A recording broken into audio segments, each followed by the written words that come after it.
vicepresidente electo Omar Chejade cuando dijo que habría que cambiar el lugar de detención, el lugar de reclusión de Alberto Fujimori a una cárcel común?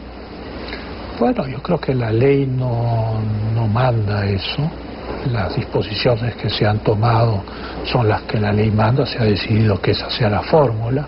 Hay otros que están en la punta, en la base naval del Callao, en fin. Pero yo creo que en la vida hay que tener grandeza y magnanimidad. La magnanimidad era una de las grandes virtudes que vienen del mundo antiguo, que vienen de Grecia y de Roma, y la magnanimidad es importante, ¿no? Ahora, estaba recordando que Omar Chejade, vicepresidente de Humala, fue el abogado de la señora Graciela de Lozada en el proceso contra usted, ¿verdad? Así es correcto. Su abogado, digamos, sus abogados fueron al estudio Gersi y del otro lado estaba Chejade, que ahora es vicepresidente. Sí. Bueno, el juicio ya acabó, ¿no? Bueno, es cosa juzgada, ¿no? ¿Hubiera sido un problema que el juicio continuara contra un vicepresidente? No puedo especular sobre lo que no es. Yo solamente especulo sobre lo que es en base a los hechos que la realidad me proporciona. Y más allá de ese detalle, digamos, que le hace imposible tener una opinión objetiva. No es un detalle.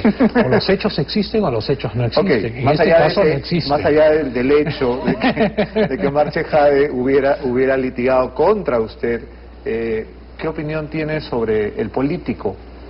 Es decir, no sobre el abogado litigante. Bueno, lo hemos visto solamente recientemente, ¿no? Bueno, ha sido el procurador, ¿no? Sí. Eso Bueno, no pero es como tan procurador yo no lo he visto porque en esa época yo estaba viviendo fuera del Perú y por lo tanto la fase que he visto es la fase de esta elección, ¿no? Y por lo tanto es muy pronto para juzgar porque todavía no ha tenido una función propiamente política. Los procuradores, si bien han tenido un rol muy público, no han mostrado, digamos, una actividad política de gobierno, parlamentaria o en un consejo de ministros o como voceros de un gobierno.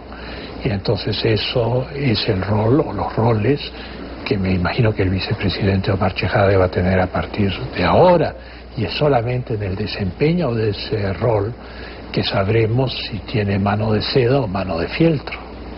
Había olvidado que es usted un gran diplomático. Pero le agradezco la respuesta en todo caso. Dentro de los temas que están en la agenda, que son por cierto infinitos, está el tema de los tratados con los países fronterizos y específicamente el tema con Chile. Es decir, hay un equipo separadas. Exacto. Sí. Yo quería pedirle si cabe una traducción, ¿no? Porque digamos, los que somos legos en asuntos internacionales, es mucho más, ¿qué significa dar por terminada la política de cuerdas separadas con Chile? Desde mi punto de vista, esto hay que explicarlo y breve e históricamente. Y muy facilito. Y muy facilito.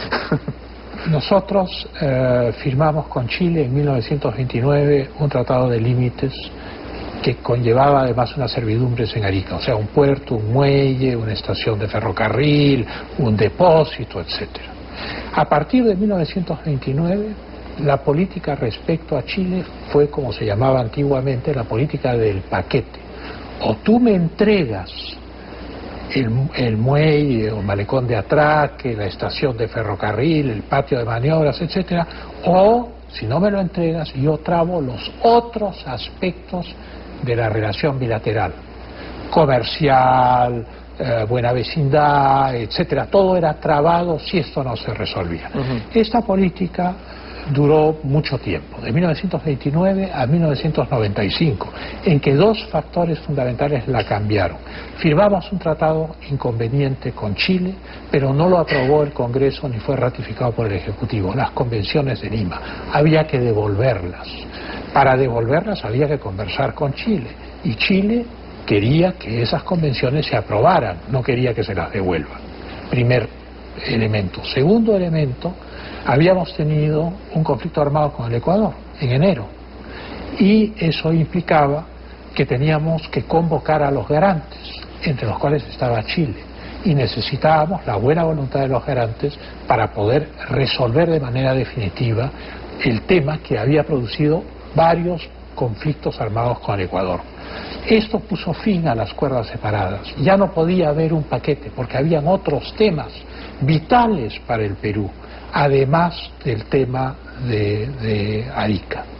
Y entonces, para resolver estos temas se abandonó las cuerdas separadas, que es se abandonó el paquete y se pasó a una política de cuerdas separadas. Esto es, las otras cosas siguen funcionando bien, así este tema de Arica parezca no funcionar bien. Sin embargo, la confianza generada por la interacción con Chile como garante, la confianza generada por las conversaciones previas a la devolución de las convenciones de Lima, creó una buena relación con Chile, que permitió resolver el tema de Arica finalmente y nos entregaron en nuestros términos las obras de Arica. Con eso terminó para siempre el paquete, porque el paquete estaba amarrado a Arica. Ahora bien, cuando surge el tema del límite marítimo, es un tema nuevo. Es un tema que no tiene nada que ver con la guerra del Pacífico, sino con el derecho del mar, que es un derecho nuevo que surge después de la Segunda Guerra Mundial. Y acá termino. ¿Y qué hace el Perú?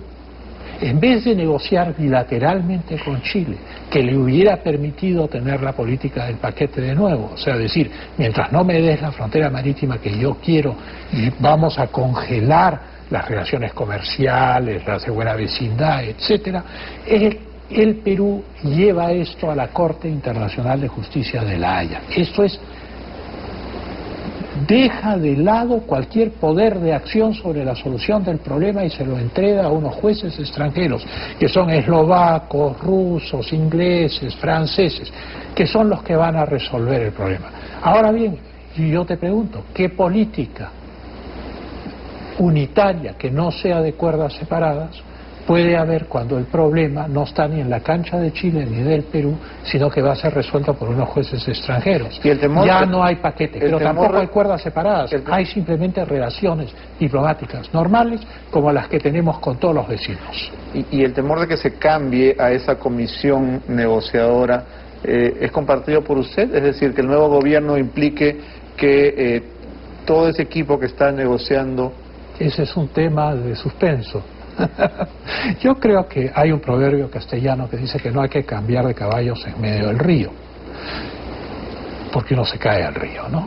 Entonces, ¿para qué cambiar de comisión cuando esa comisión es la responsable de haber conducido este proceso desde su inicio y tiene que ser la responsable de ver su finiquitación? Sería un error, entonces. Claro, ¿para qué va a asumir políticamente la comisión el nuevo gobierno de Ollantumala? Esa es la pregunta que yo hago. O sea, si yo fuera Ollantumala, yo dejaría la comisión intacta, que termine el proceso, Pato Gallareta al final del proceso, ya veremos qué pasa. Pero no voy a colocar a mi gente dentro de la comisión en un proceso que ya ha sido comenzado y en el cual ya se han intercambiado los principales alegatos. Esa premisa, si yo fuera Ollantumala, me permite hacerle una serie de preguntas más sobre esa base. Encantado. Si usted fuera Ollantumala, ¿qué haría? Vamos a hacer una pausa y regresamos con Francisco Tudela. Este es Buenos Días, Perú.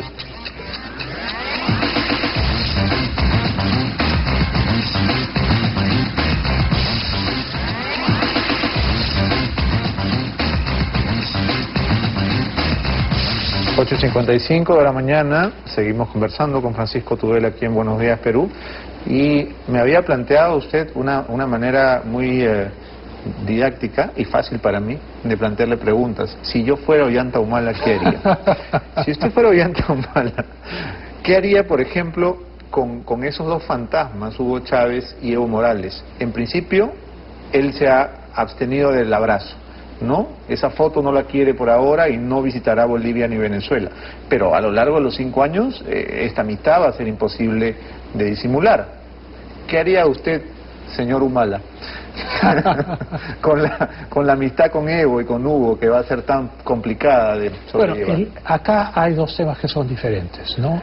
El tema de Venezuela es el de un régimen autoritario, basado en elecciones plebiscitarias sin presencia de la oposición, por error de la oposición, pero a fin de cuentas eso le ha dado a Chávez una concentración de poder que es inconveniente desde todo punto de vista. Entonces es obvio que el presidente electo no quiera asociarse con Chávez, por lo menos visiblemente.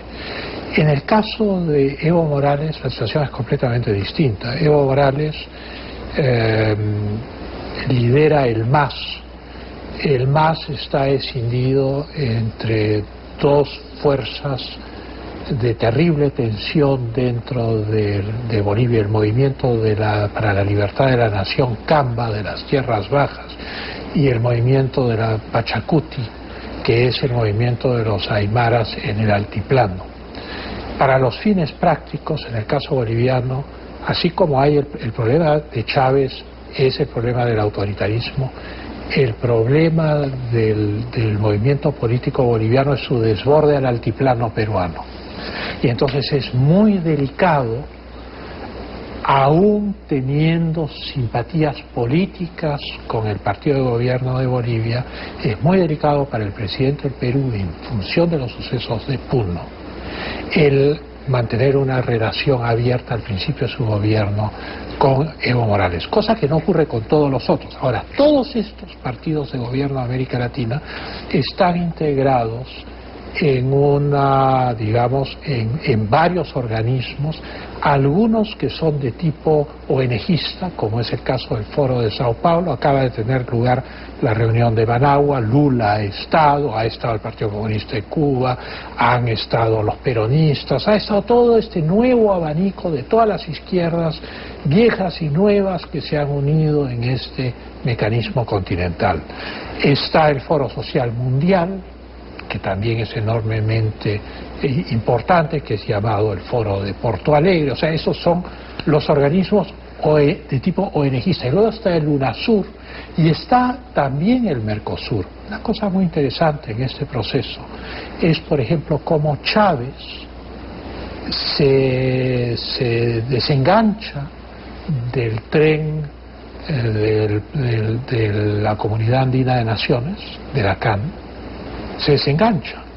Venezuela se va, queda solo Colombia, Ecuador y Perú, eliminando toda posibilidad de estos tres países de llegar verdaderamente.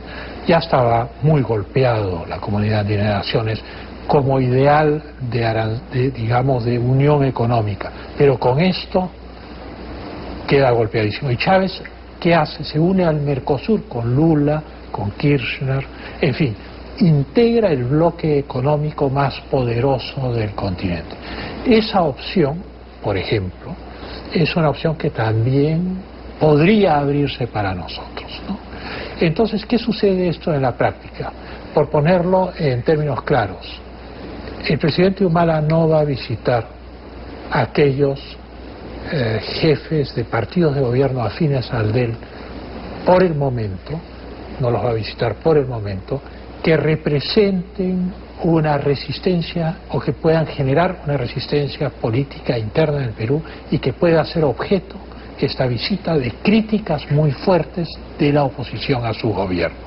El tema de Evo me lleva a... Pero lo que es importante recalcar es que todos estos gobiernos latinoamericanos están vinculados, no son ejes, el arco del Atlántico contra el arco del Pacífico, todo eso es un poco de fantasía. Lo que sí hay es un mecanismo de consulta entre ellos. Si usted fuera Humala, ¿qué haría con Puno? Bueno, ese es un tema muy difícil. Cuando yo fui presidente de la Comisión de Relaciones Exteriores del Congreso el año 2000 y debatimos el tema del Tribunal Penal Internacional, hicimos un dictamen en el cual se pedía, se aceptaba que se apruebe la adhesión del Perú, la incorporación del Perú al Tribunal Penal Internacional, pero con una serie de salvaguardias temporales que eran las que Francia y Alemania habían adoptado para ellos, o sea que no era un invento nuestro, que fuésemos notificados en nuestro propio idioma, que pudiésemos adaptar nuestra legislación, etc. Esto, claro, terminó el Congreso el 28 de julio y